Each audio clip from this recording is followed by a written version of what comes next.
It's your weekly breakaway for fun conversations on pro cycling. Come and join us for another ride in the team bus.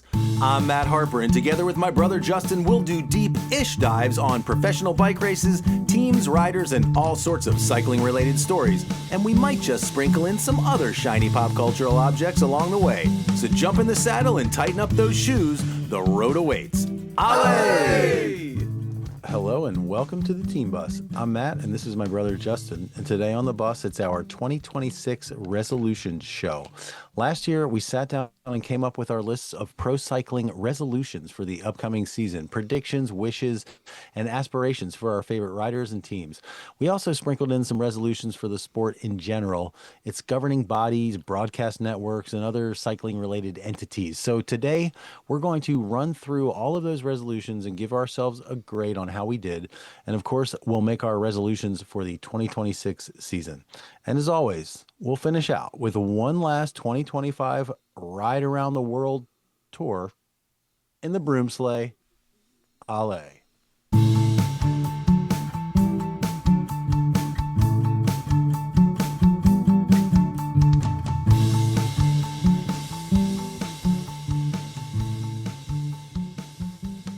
Well, folks, welcome to the Team Bus. Matt here with brother Justin, and we are talking first about our 2025 resolutions for the pro cycling calendar and how we did. I say we just sort of take this piecemeal. I mean, I went through my entire list. I gave myself a grade on each one. I tried to figure out a score at the end.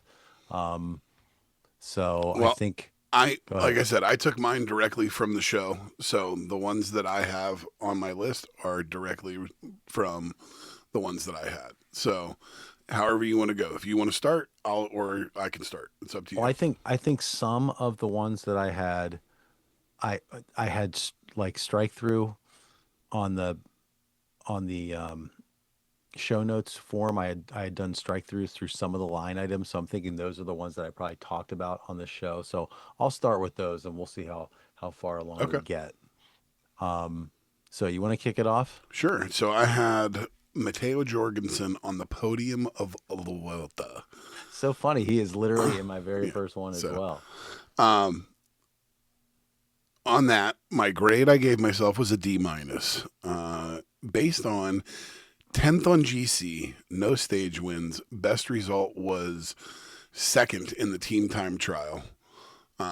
And then, other than that, he did defend his Paris-Nice title last year. But as far as his performance in La Vuelta, while he did make a terrific campaign in helping Jonas win, it did not result in really much success for him personally. Okay, it is funny that you said all that because it is literally my very first line item. And I know I looked at your score that you ended up with in the end, and I think it's higher than mine. But again, as I just said, like you gave yourself your score and I gave myself my score. So it's going to be interesting to see how they played out because I had the exact same resolution, Matteo Jorgensen podiuming the Vuelta. And I gave myself a C on that. And I said he came in 10th, but he most certainly would have come in higher if he weren't working for Jonas. So that's how I came up with C, because like what am I trying to say?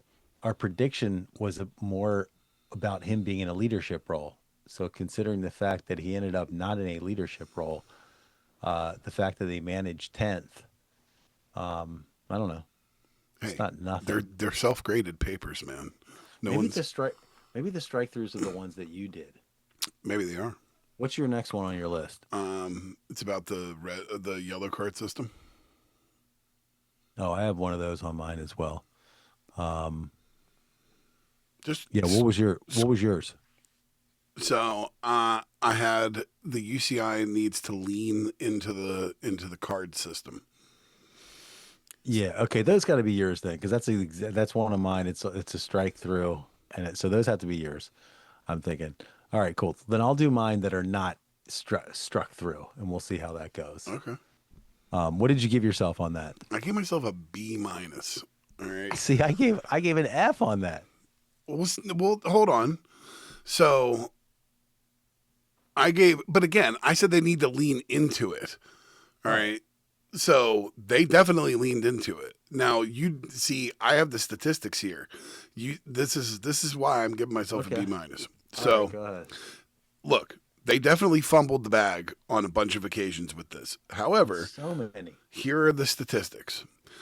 They issued how many do you, this is men's and women's tour, world tour and pro series combined. Okay. This is everybody. How many yellow cards do you think that the UCI delivered this past season?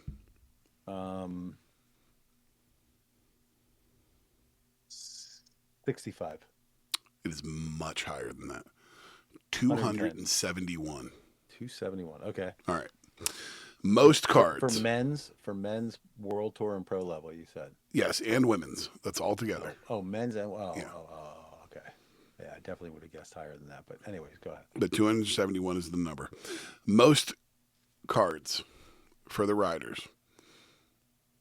Who do you think it was? Do you have a guess? Danny Van Poppel. It is Dirty Danny Van Poppel with 4 yellow cards. Dirty Danny. They were calling him that before this year. Yeah. Surprise, surprise. Why is the guy still around? All right. Other riders with multiple cards. All right. And this is men's and women's. So, Brian Cocard. Not surprising because he had it. Yeah, he's the one that took it out of Jasper Philipsen. Yep. Alexi Brunel. Sandy Dujardin. The winner of the Maryland Cycling Classic? Huh? Is that, yeah. Is that who that is? Yes. Yeah. That's why I said, like, you couldn't have picked Sandy Dujardin. Yeah. Cedrine Kerbal.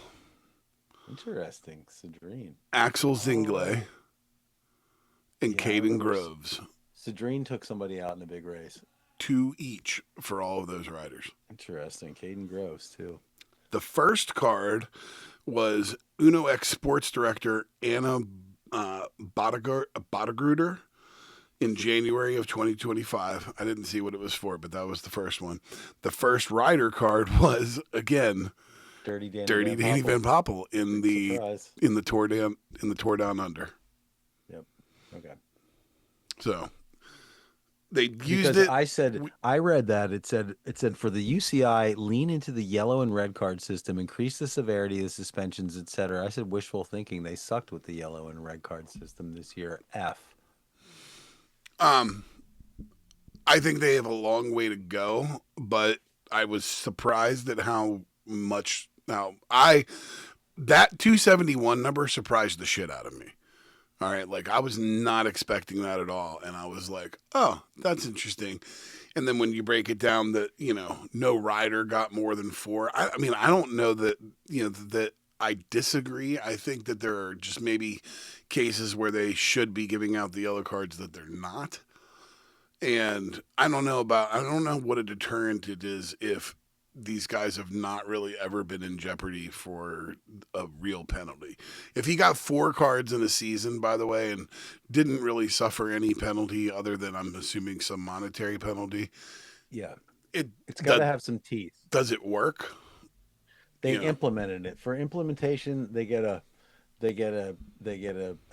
B+, but for having it dialed in properly, definitely work to go. It's not, but as far as my prediction, I'm giving myself a B- grade on that prediction. All right. I'm going to give you one that I gave myself an F. Mm-hmm. For Chloe Dygart, World Championship win for either road race or TT, Tour de France Femme stage win. She did none of this. She had 1 stage win at Tour Down Under, and that's basically it. F. So it's interesting. She's going to come up in the next segment for me. It's funny that you say that. She's one of my resolutions for this year. That's good. That's good. Yeah. All right. Give me one. The reemergence of one Sepp Kuss. Pure domestique role in 2025. His best result was 2nd on the 20th stage of Vuelta and 7th on GC. he was part of Brennan's Catalunya campaign in Jonas's Vuelta. So I don't know how much of a re-emergence it was. I mean, I guess he did help him to a, second in the Tour, first at La Vuelta. But I wouldn't say that he re-emerged. If anything, he was a shadow player at best in those races. Okay, because I did one on him too, but I did not use the word reemerge. My phrase was show leadership.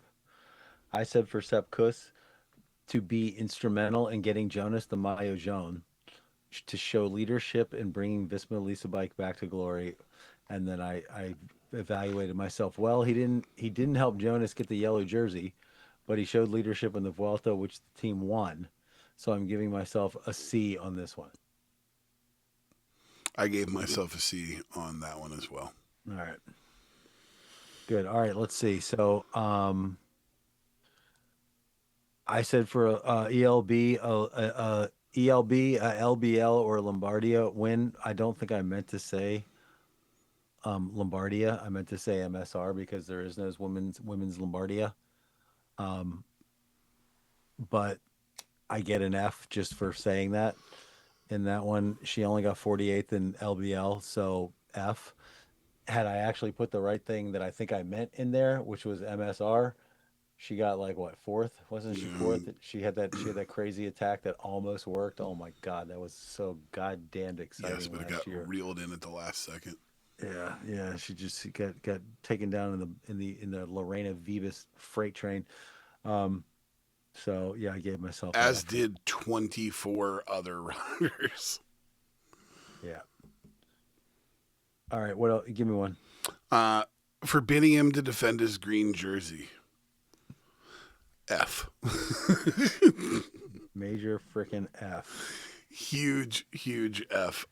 Third in Tour de France points. So he was third in the green jersey. So it wasn't like he was non-existent, but 0 wins, struggled to find form all year, and maybe a new team in different culture. Yeah. I don't know. He's going into the oven over there at Israel Premier Tech. Or whatever. Oh wait, did I not call him by the right name? Well, there's no Premier Tech. Premier Tech is now with Alpecin. Yeah. I know. It's now, what is it? CMC SMS PQR WXYZ HGTV. Yep. All right. So I'm gonna read off one that I gave myself an A. All right. For Jonas Vingegaard. God damn it! Hold on. For Jonas Vingegaard, arrive healthy and on form to the Tour de France. The rest will work itself out. He did arrive healthy. He was on form. He just happened to run into the 2025 Tadej Pogačar buzzsaw. I give myself an A for that. Yeah. I mean, it's an A. The rest worked itself out. He got second. He did. He got a commanding second. Yeah, I mean, he did all he could. But nobody was beating Tadej Pogačar this year. No. The other thing is too, looking back on Jonas's wins, I feel like tactically, they need to play it a little bit different. They buried him with tactics in his first win, and then the second win they got lucky because he got sick one day and they put 10 minutes on him and broke him. So in reality, as great as it was that Jonas was able to beat him 2 times, 2 on form Pogacars have in 2 years absolutely dominated that race. All right. I mean, it was pure domination the year before where he won 6 stages or something stupid like that, 5 stages. Yeah. So I was thinking the only people that beat Tadej Pogačar in 2025 were Van Aert and Skelmos. Who else beat Pogačar? Skelmos definitely beat him. That was that crazy. What was Amstel. it? Amstel, yeah. We talked about this. We talked about Wout beat him. Vanderpool.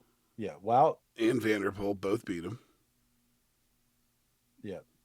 And Skelmos. I mean, it wasn't like a heads-up sprint, but I mean, he definitely was going to win that. He was trying to win that race. So I give Wout the fact that he No, beat him. 100%. Yeah. Yeah, well, fucking took him out on the final climb. Um, did did Jonas beat him on his? No, he didn't. Did Jonas have a win against him? Like, am I forgetting it, or am I thinking of when it I don't was think him so. and Vanderpool You're and thinking of 2 years ago when Jonas got one stage in the Tour de France. I'm thinking of that sprint where it was him and Vanderpool in Pog, and Vanderpool won, right? Did that happen? Or no, or Pagano. I don't know, man. There's so much racing this year. He won so many times, it's all blurry. Yeah. I'm thinking like stage like 2 or 3 of the tour. The 3 of them were sprinting. Like Jonas made like a crazy move that was unexpected, and then it came down to the 3 of them, and I can't remember who won. Why do I feel like Vanderpool won that stage? Hmm. Was that Vanderpool's stage win? Didn't he get one? I think so. I can't remember. Yeah. All right. My next one was for Gaia Riolini to get a win. And I gave I saw myself that one on here. I gave myself Like F? another F. 0 It's wins. F. Yeah. 0 wins. 5 did not finish. Her best result was 16th in the Italian national championship. Yeah, she had no top 10s. Yeah. Not a single top 10. That's crazy. All right. Here's one for you. For the United States of America, get some fucking pro road races, god damn it. Daniel Freed was speculating on the cycling podcast about how completely amazing a Grand Tour in the US could be. Imagine the possibilities. I said, MCC going from 1 to 3 days was technically announced in 2025, so A freaking plus. Plus, you got And we got Philly, we got Colorado. Yeah, you got the Colorado, A you got plus. Philly. A plus. Yeah, no, I'm going to give you that one. I think you deserve an A. My next one for Ineos to be in the mix. Yeah, that was my next one. I thought that was my next one too. Said Ineos win some freaking races. So here's how it breaks down. They had 28 total wins. So that counts as some races. That is some races. All right. Thymen Arnsman won a significant stage at the Tour de France. Right. He won two stages at the Tour de France. And a stage at the Tour of the Alps. Sam Watson had a breakout year with wins at Tour of Romandy. And 2 others. Sorry. He had he won the prologue and 2 stages in that race. He also had the overall at the 4 days of Dunkirk and a stage at the Tour of Austria. Filippo Ganna did well at Tirreno Adriatico in the Italian National Championship on the time trial. Egan Bernal returned to winning ways with victories in stage. Huh? That weird stage that got like shortened. Yep. Not shortened stage. Magnus Sheffield secured his first win. It was one of my favorite moments of the year.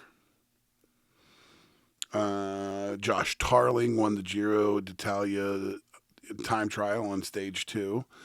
Caleb Ewan and Bob Jungels added stage wins in various races.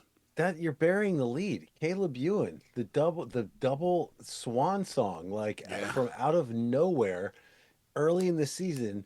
Caleb Ewan gives us this one or 2 weeks where he wins 2 races right after returning to racing, and you're like, holy shit, this is happening. We're gonna get Caleb Ewan's gonna be in the mix in 2025, and then as soon as it started, it was done. Yeah, he was like, yeah, my heart's not in it, and gave it was just a giant flame out. You know, it's just like he burned brightly one last time, 2 last times, and then was gone. Yeah. Hey, man. Yeah, Ineos got it done this year. I gave myself an A- on that one. Oh, I gave myself an A+ on that one. You grade yourself very well. That was pretty hard. So that brings my average grade to a C-. I also said they had wins in all 3 Grand Tours and multiple wins in 2 Grand Tours. A+. Wins in all 3 Grand Tours and multiple wins in 2 of the 3. That's A+ material. Any other team would die for that, except for UAE Emirates. All right, well, then that takes my overall grade to a C. I didn't come up with a letter grade for myself. I came up with like a grade point average, and my GPA at the end of this whole thing was 1.27. It was not good. I'll throw out some of the other ones. I said for Go. Remco, Win Perry Roubaix, or Ronde van Vlaanderen, F. What? Pogacar, But he did win one day race, right? Didn't he have one day race win, like his first race out? yeah, he won like Brabantse Pijl or something Yeah. like that. For Pogacar, win MSR, win the Vuelta. So I gave myself a C because he almost won MSR and did not go to the Vuelta. No, he did not. I said for Charlotte Cole, 5 wins. She had 1. F. Here's one I like. Mavi Garcia. I said 2 wins. Well, she could only manage 1 win, but it was big enough to count as 2. A Tour de France stage win. B- for that one. Mads Pedersen, win a monument. F. For Bling Matthews, win a Grand Tour stage. F. Wait, what was the other one? Elisa Balsamo, win Perry Roubaix. She got 9th. That's a top 10, C-. Alberto Bettiol, get the Astana team to rally around him and take the Spring Classics by storm. He sucked all year long. F.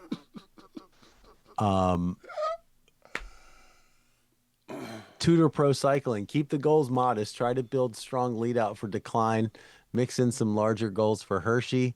They did keep the goals modest and got some decent results, including the Alaphilippe win at Quebec, a GC for Storer and Tour of the Alps, and a win for Trentin and Paris Tour. Yeah, Plus I was some going to say.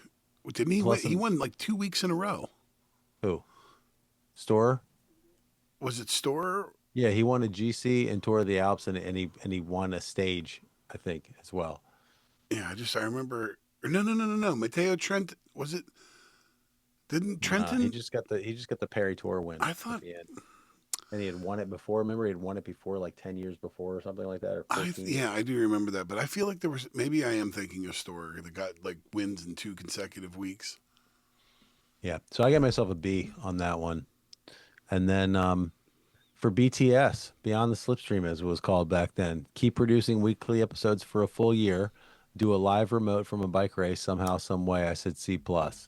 We nailed the first one out of the park. The second one, not so much. Yeah, not so much. But So we have, I was going through it I was going through the YouTube today, and there is, a back catalog of stuff up on there now. So that is for sure. Plenty of material. I also said for Kristen Faulkner to win a monument, get a Tour de France stage win. She did neither. The only win she got for the entire year was the United States National Road Race Championship. Yep. F. Oh, for Primos, I said stay upright, win a second Giro, and go to the Tour. Relax. Well, he DNF'd the Giro and barely squeaked out a top 10 at the Tour. F.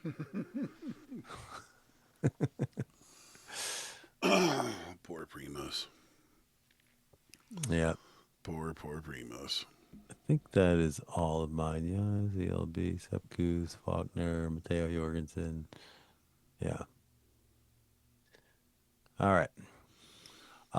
Well, unless there's anything else on that, I would say my 1.27 point grade point average, at least it's passing. It's a D plus average.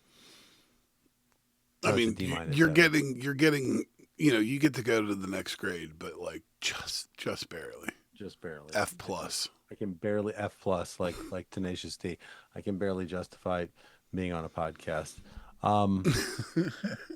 We'll put a pin in that one, and when we come back, we are making our resolutions for the upcoming season. Stay with us.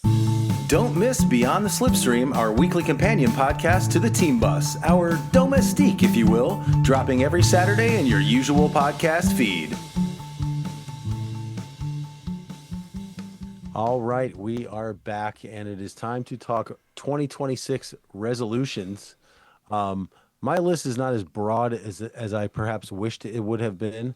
But I got a few things in there, so I'm ready to go. But I'm gonna give you first crack at it. What is your first 2026 resolution? I would like to see a Grand Tour stage win for Matthew Brennan.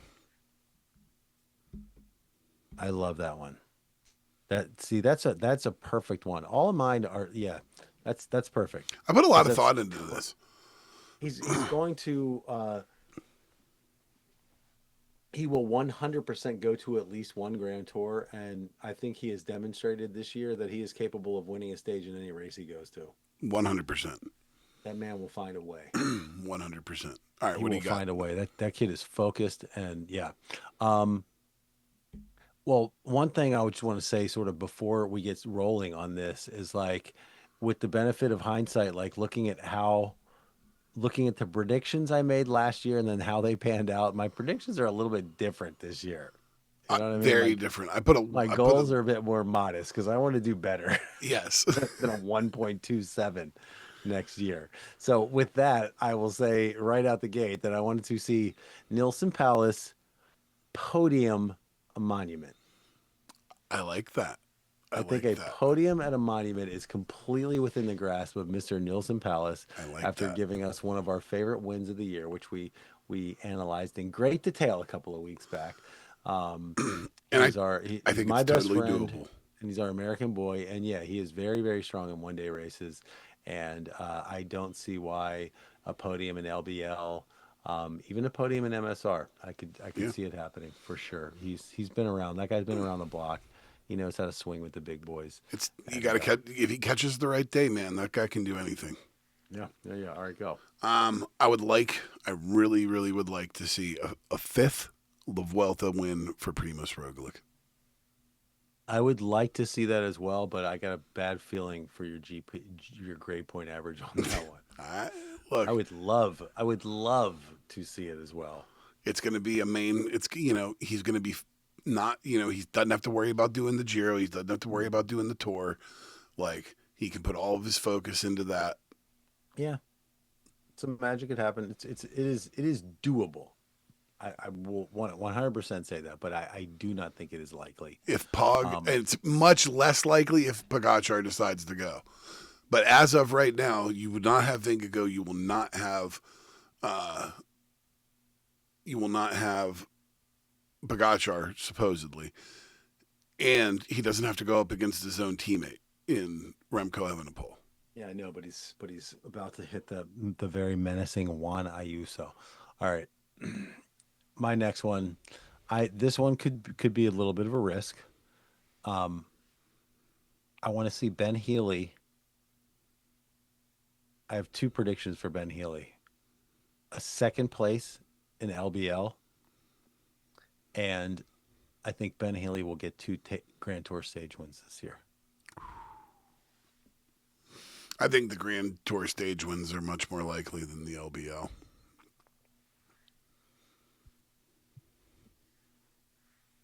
I feel good with that one. Uh, We it needs to be more of like a betting thing where, like, you know what I mean, like where they're weighted differently, based on the audacity of the prediction. You know what I mean? Like, if you make a more unlikely pick, you would be rewarded higher. But then we'd be doing some serious legwork for this contest. well, we should throw on air production meeting. We should throw in a couple of like wild card into our points play for next season when we do that episode. All right, yeah. We should Yeah, like we'll throw give that some like thought. wild card things that are like worth like a bunch of points. If you hit on this crazy thing, this box trifecta, Right. you Exactly. you hit a home run on Yeah, points. winner of stage 3 of the Alula Tour. You know what I mean? No, you know what we'll do? I have it. I have it. All right. You will get 3. Oh no, maybe we'll do 5. You get 5 stages that you can pick from any race, any Grand Tour, any minor race, whatever. You pick the winner, okay? And you have 5 shots. All right. 5 shots to pick any winners anywhere, any stages. All right. And just like in like a parlay. All right. The more you get, the more points you win. So if you get one, you get like, 1 point. But if you get two, you get 10 points. If you get three, you get 50. All right, there's potential there. We'll figure All it right. out. We'll figure out the mechanics. Let's not get sidetracked. All right. All right, what's your next one? My next one is for Pog to win either MSR or LBL. Well, LBL he's already won like 3 times, right? Mm-hmm. Oh, you know what? That's not meant- supposed to be you meant LBL. That's supposed to be Paris-Roubaix. Paris-Roubaix. Okay. Yeah. Sorry. I'm going to fix that right now in my notes. But yeah, it should be Paris-Roubaix. I don't know why I said that. All right, my next one. This one could be tough. I got two predictions for this person. For Allison Jackson to podium any spring classic. I think that's reasonable. Mm-hmm. And to podium a Tour de France farm stage.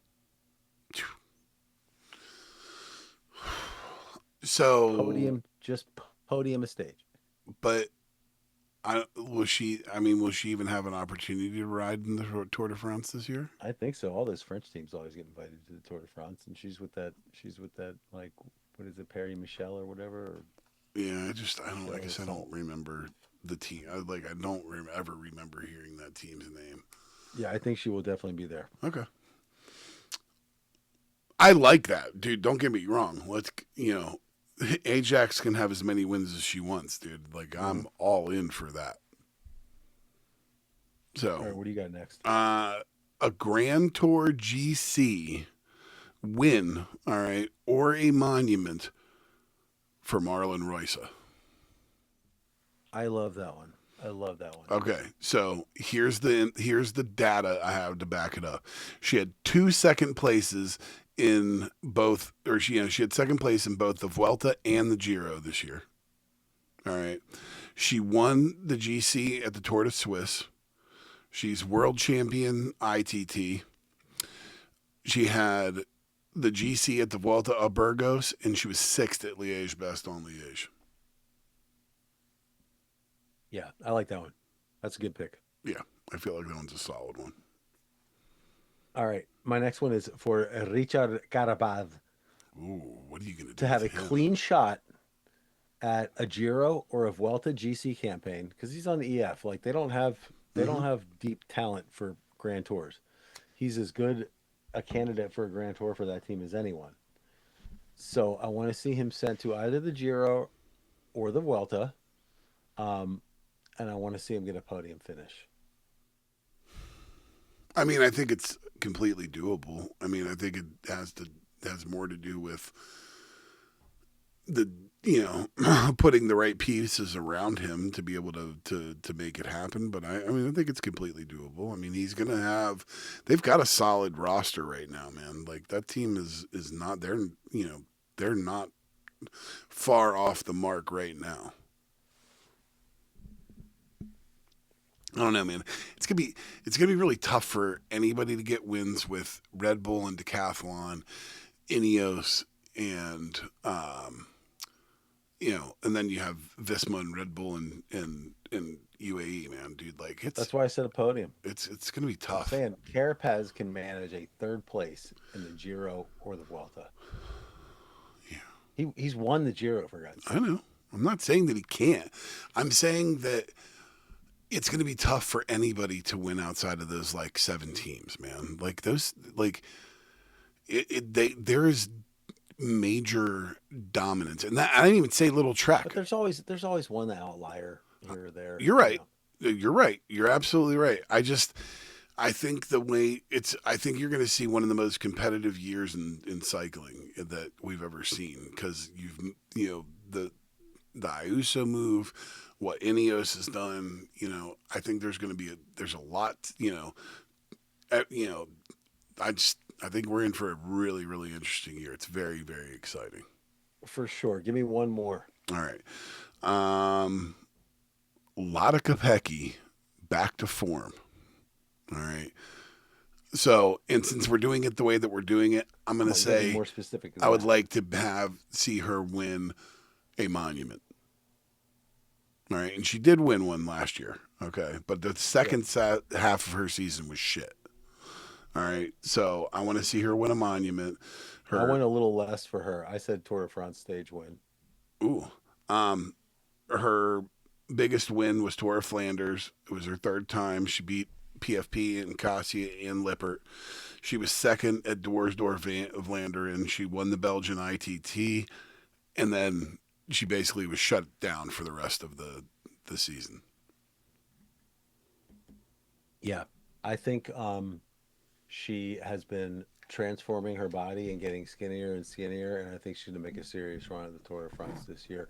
And my next one, straight up, Filippo Ganna will win MSR.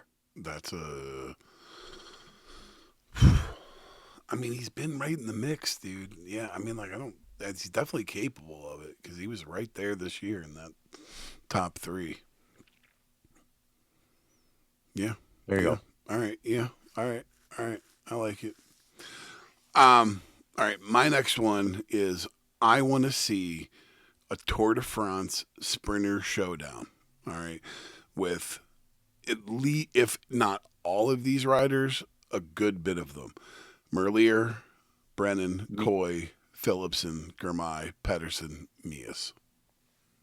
and well, Milan's not going, so I was gonna be like, and Milan, but Nope. he's not gonna be there. Nope.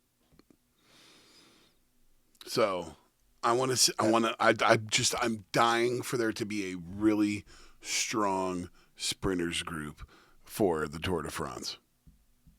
How cool would it be to like have a Tour de France where there's like six sprint stages and all six of them are won by different top sprinters? Like Merlier gets one, Phillipson gets one, Germay gets one, you know, Jordi Mayos gets one, and Mads Pedersen gets one. Like that would be amazing. I'm I just would like love I'm that. dying to see all of them in the same race. It's like we got a group of them here, a group of them there, you know. But I want to see them. I want the showdown, dude. I want to see. We have so many great Yeah, there's sprinters right so many good now. ones, and I'm. they're all on different teams. I know that's what I'm saying, dude. So it's totally possible. Yeah, yeah, yeah. All right, good. I like that. My next one is that Egan Bernal will top five a Grand Tour.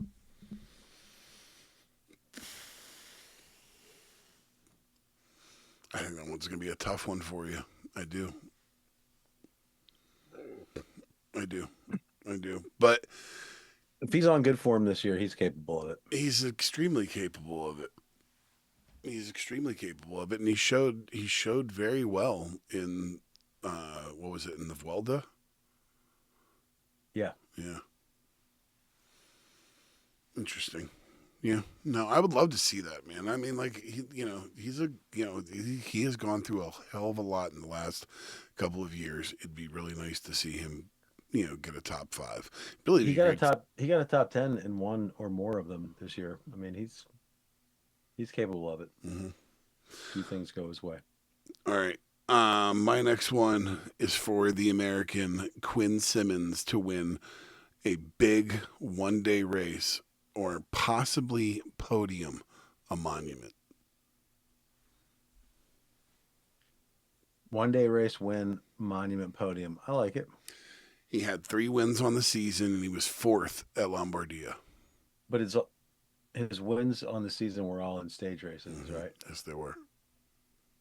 Hmm. Yes, they were. Fourth in Lombardia. I remember that. Mm-hmm. That was cool.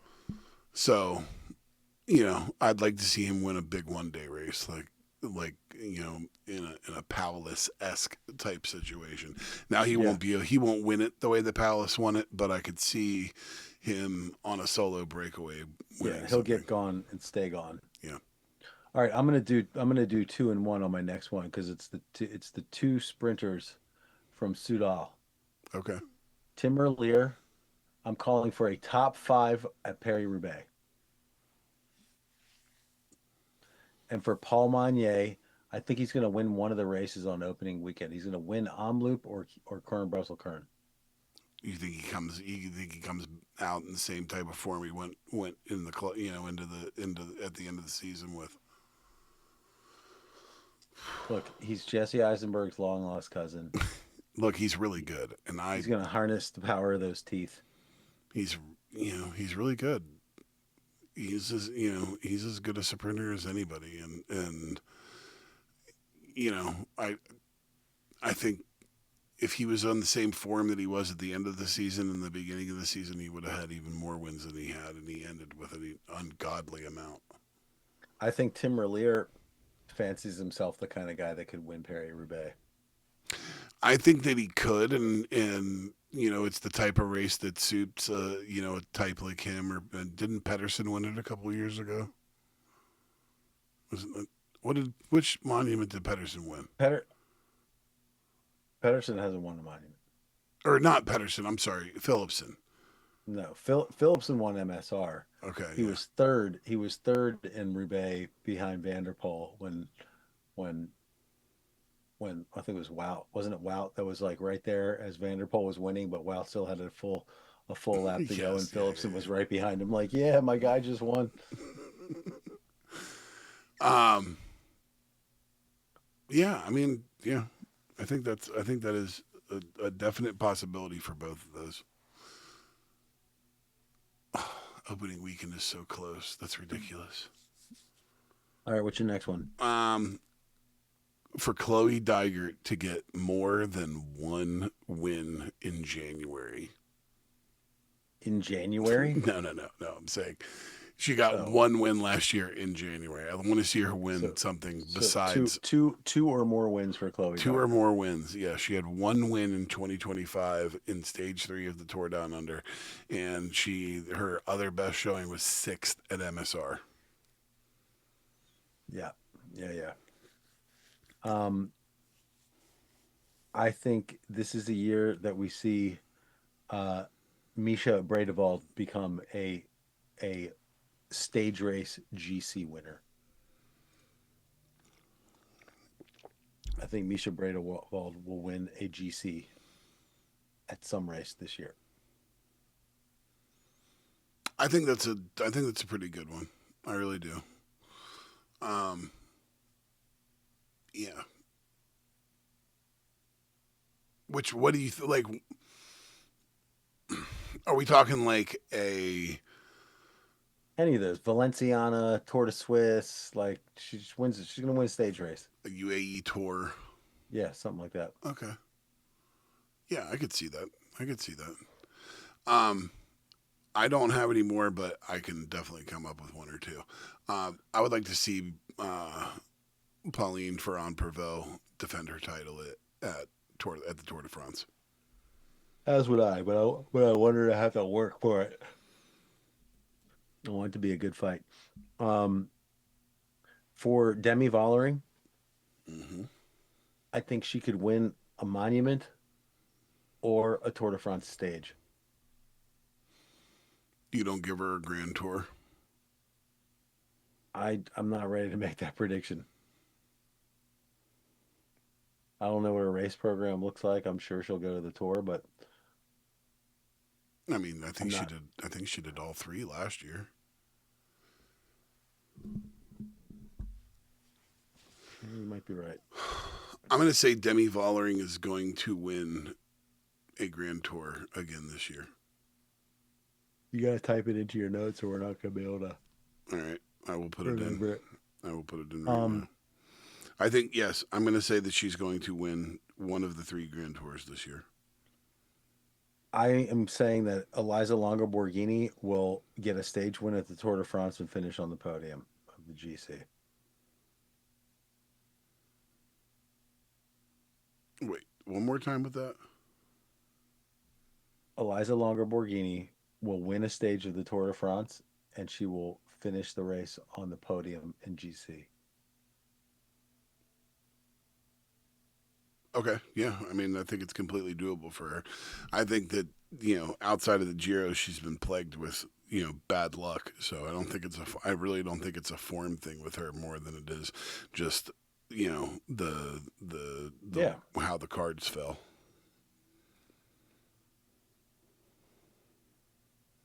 All right, here's my last two. I'll give them to you two and one. They're very similar. Both of these are for the rider in question to win one race next year. One win next year.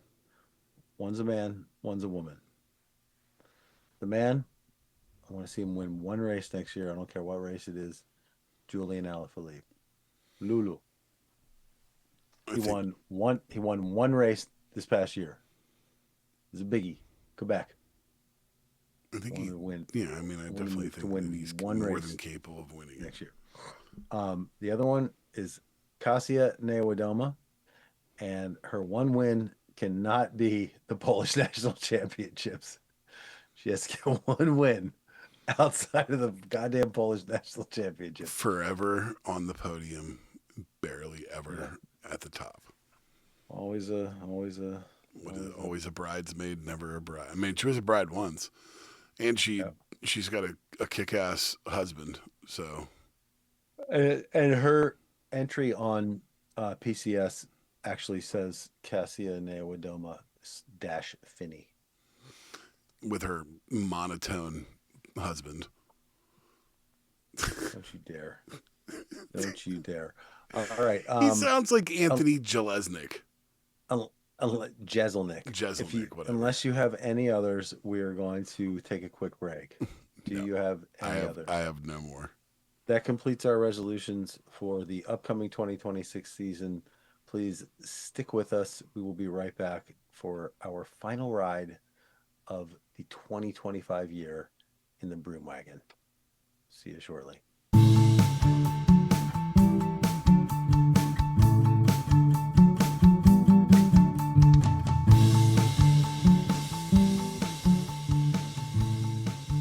And we are back. It's time for our last ride of 2025 in the Broom Wagon. Justin, please do the honors.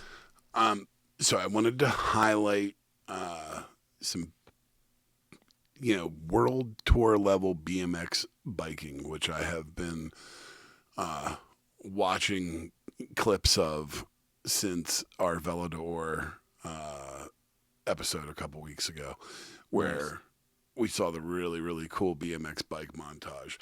So I've been watching like old, races and, clip compilations and things like that. And it's super cool, man. It's like one of the weirdest, like fastest races that you will ever see. It's like everything happens so quick, and they're riding these extremely strange bikes with like seats that are essentially like all the way, down, to the frame, and the frames are really low, and it's this very and they're whipping through these courses. Oh my God, it's crazy.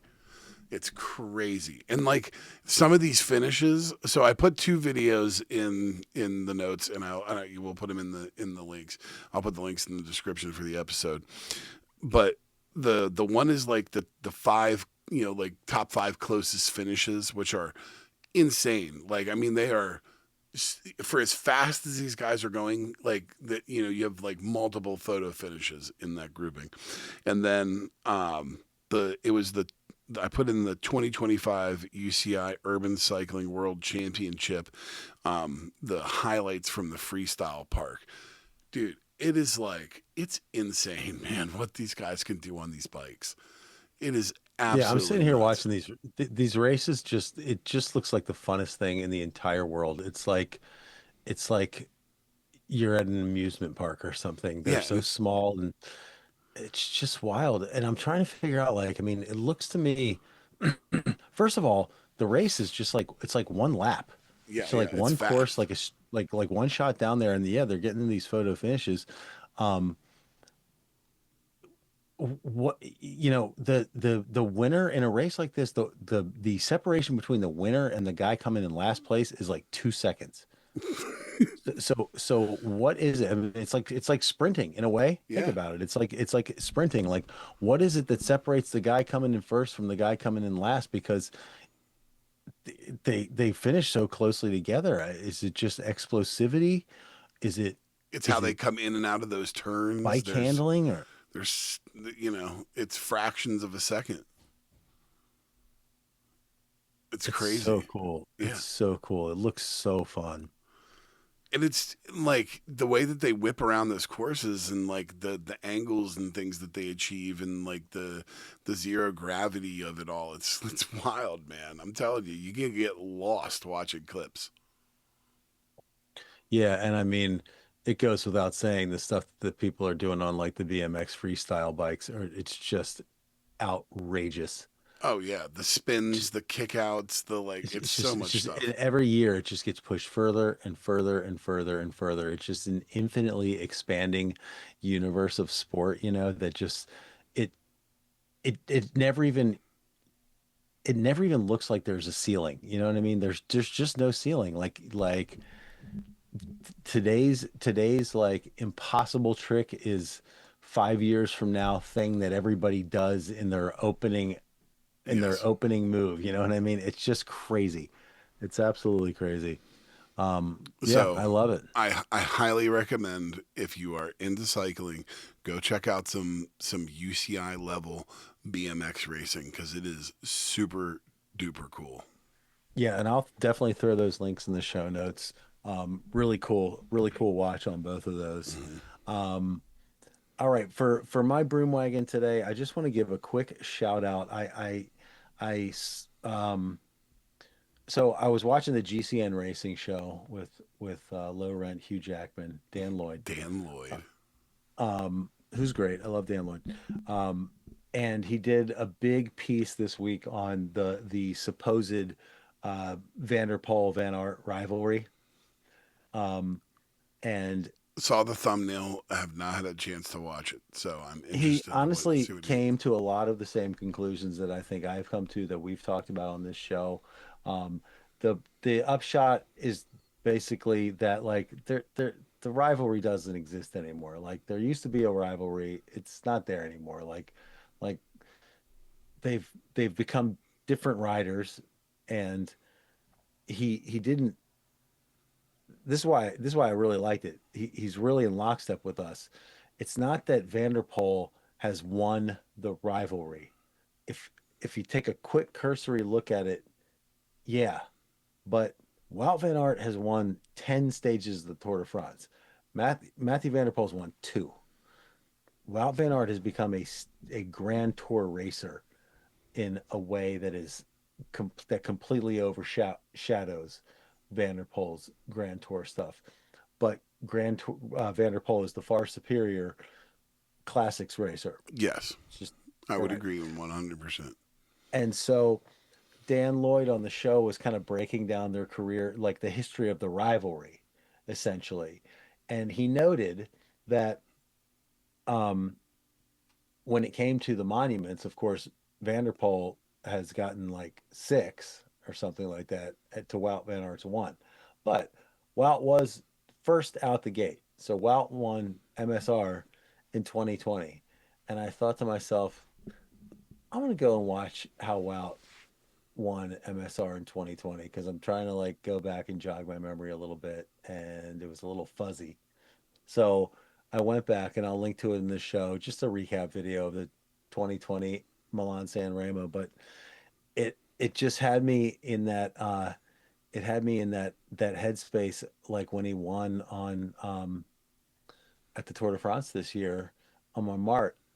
It's like that the one guy who is clearly on the best form in the race, and that year it was Julian Alaphilippe, starts putting everyone to the sword up the final Poggio, and there's one guy that can hang with him, and it's Wout Van Aert right there behind him, just like he did the Pogacar, and it's just it's so great. And in this case, Lulu actually he he tries to blast past Wout. He goes past everybody else, and Wout jumps on his wheel, and you're thinking, "Oh, this is textbook." But then, as Lulu comes across the top of the Poggio and into the downhill, he has gotten like a good like 6 7 seconds on Wout at the very top of the downhill. Which, if you think about it, yeah, Alaphilippe is one of the most daredevil descenders in the world, but Wout Van Aert's no slouch either, and he's much heavier than Julian Alaphilippe. Like he's gonna catch him. You kind of know when he's that close, coming off the top of that climb, he's gonna catch him, and in fact, he does. And they end up sprinting it out, and Wout wins by a quarter of a bike tire or something like that. Very close photo finish. But it just made me happy. It just took me back to a time when, the Vanderpool onslaught had not happened yet. And, Wout was right there in the mix and he got the better of Julian Alaphilippe. And as much as I love Alaphilippe, man, I don't know. There's just something that makes you happy about a Wout Van Aert win. And he had a great little post-race interview, even though he was in a mask. But his post-race was really good. And so check it out. The thing that I look at when I think about Wout and Mathieu van der Poel, it's kind of the same thing that I look at with Jonas and Pogačar is that, you're talking about two very, very different people in the way that they approach everything and their home life, their family life. They're just very different. And it doesn't surprise me in the least that they have separated, what areas that, they're really best at. And, if you take it to the cyclocross, I mean, Van der Poel is clearly the better cyclocross racer than Wout van Aert, as good as Wout is. Oh, yeah. I mean, he's the best of all time. He is absolutely and utterly amazing. Got another win this weekend too, by the way. Well, Dan Lloyd said that, like, basically for Mathieu van der Poel and cyclocross, like, if and when he wins the world championship this year, like, there's nothing left for him to do. He's in sole possession of the lead. He's got 8. Nobody else, he tied it with 7. That'll give him 8. It's gonna be a great many number of years before somebody comes along and wins 8 cyclocross world championships. That's a record that's gonna be secure. So at that point, he could decide to kind of step away or dial it down and really focus on bolstering his career palmares on the road. After that. There's nothing left to win. Mountain biking, World Cups, mountain biking. Yeah, or start going out in other biking disciplines. World Cup or try World to win a mountain Championship. biking world championship. Then he has all the a gravel disciplines. world championship. Then he has and then he would have them all because doesn't he has a gravel, right? I think mountain biking is the only one that's eluding him right now. I think he has gravel. I think he has a road, and he has a cyclocross because he has 3 different disciplines right now. Yeah, because we talked about that when we talked about him a couple of weeks back. Yeah. So, look, the guy can do whatever he wants. He's absolutely and utterly amazing. So, but yes, I think comparing the two of them you're talking about comparing 2 completely different styles of rider. Yeah, and Wout is such a stone cold legend and has done so much on his side of the cycling world that I don't think he's really sweating the rivalry. No, I don't think he cares at all. I don't think it bothers him at all. So, as we have so many times on this podcast in the past, we salute you, Wout van Aert. That is going to do it for us this week. Join us next week for another rider profile episode along the lines of the Van der Poel ep we did a few weeks back. Our subject this time, the inimitable Lucinda Brand, who has been burning up the world of women's cyclocross since, like, we were all in diapers, it seems like. Honestly, words like dominance don't do her cross palmares justice. We're looking forward to doing a full career retrospective of the Dutch woman on next week's show. And then Justin and I are going head-to-head in our 2026 Picks Challenge, where we'll make our winners' predictions for all of the biggest races next year to be tracked and tallied as the season progresses. Winner's purse TBD. Until then, from my brother Justin, I'm Matt Harper. Thanks for listening. We hope you'll join us again next year for another ride on the Team Bus. The Team Bus is a production of Harperama. Find us on Apple Podcasts, Spotify, and YouTube. Please like and subscribe, smash that button, leave a 5-star review, and most importantly, tell all your friends about us. Thanks for listening. Talk to you next time. Ale!